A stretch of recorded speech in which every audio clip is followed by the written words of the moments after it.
Well, a long winning streak may guarantee you a title fight in other divisions, certainly doesn't at 170 pounds. But now, with all the contenders behind him, there is one man left standing. It is this man, the #1 welterweight contender, now getting his shot at the dominant champion. And he believes without a shadow of a doubt that he is the best 170 in the world, and he is out to prove it right here, right now.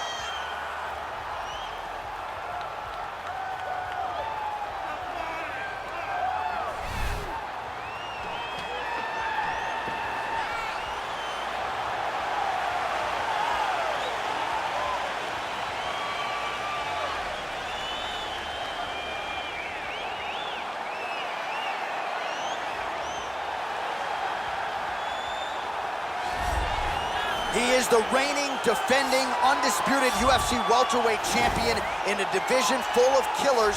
He has remained the hunted at 170 pounds. Now, unquestionably staring at his toughest challenger to date. Can he go back home as the champion? If he can, another chapter to one of the greatest welterweight legacies the Octagon has ever seen.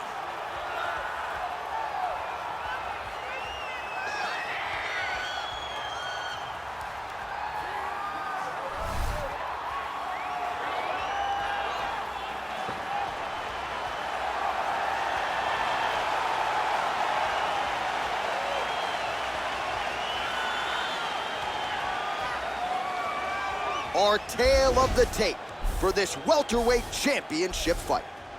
More than 5 years apart. Some differences in height and reach as well. To get us started with the official introductions, here is Bruce Buffer. Ladies and gentlemen, this is the main event of the evening. And when the action begins, our referee in charge of the Octagon, Dan Mergliata. And now, this is the moment UFC fans around the world have been waiting for. Live from the MGM Grand Garden Arena in Las Vegas. It's time! 5 rounds for the undisputed UFC welterweight championship of the world. Introducing first, fighting out of the blue corner. This man is a kickboxer, holding a professional record of 7 wins, 2 losses.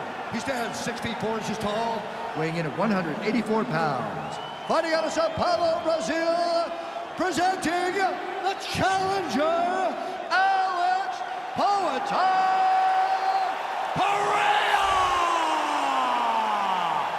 And now introducing the champion, fighting out of the red corner.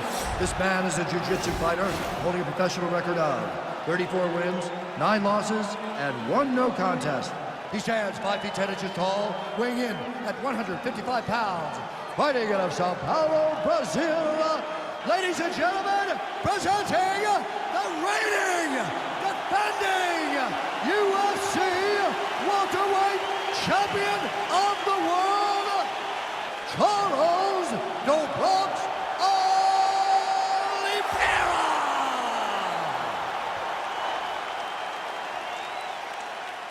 All right, this is for the UFC Championship. I want you to obey my commands at all times, protect yourself at all times. I want a nice, clean, safe fight. Touch gloves, back your corners, come out fighting.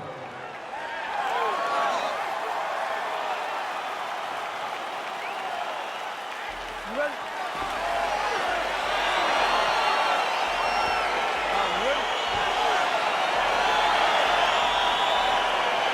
All right, so here we go with round 1. Seems to be a situation in which he wants to do everything in his power to keep this fight on the feet. He'd appear to have a lot of advantages at distance. We'll see if he can get it done tonight. Yes, he has all the advantages because we don't see many specialists anymore in the UFC. Guys can generally do everything, but this guy is a jiu-jitsu player. He wants to get the fight to the ground and start to weave his web of traps to try and find a submission. This striker needs to maintain his space. He needs to make sure he is not on the ground, avoid it at all costs. Well, perhaps a sign of things to come as he lands a kick there. Nice kick landed by this gentleman. All right, single collar tie now. Really making good use of his reach advantage there with that punch.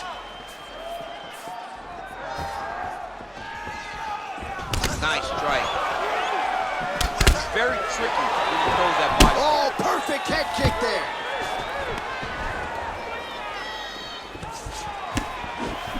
Just over 3 minutes to go in our first round. Whiffs on that offering. Under 3 minutes now to go in the round. And they separate. That kick is good by Oliveira.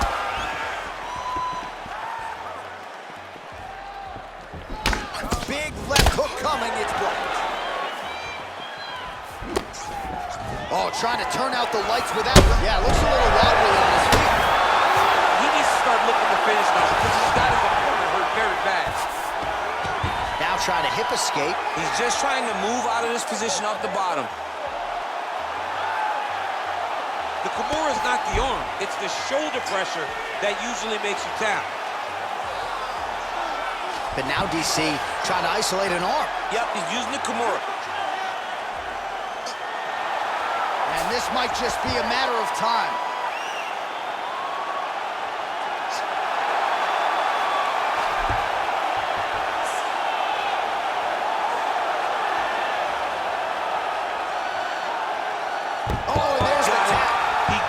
Finish, what a beautiful Kimura finish by this great fighter. And I don't care how high your threshold is for pain. When you're in that compromised state, better to tap and fight another day. It's so crazy because people think the pressure's on your arm. It's on your shoulder.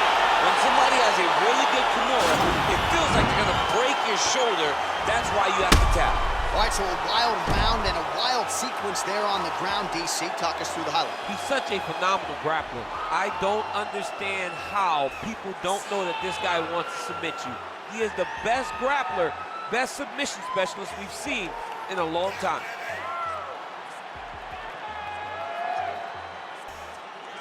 And there he is, the UFC welterweight champion of the world.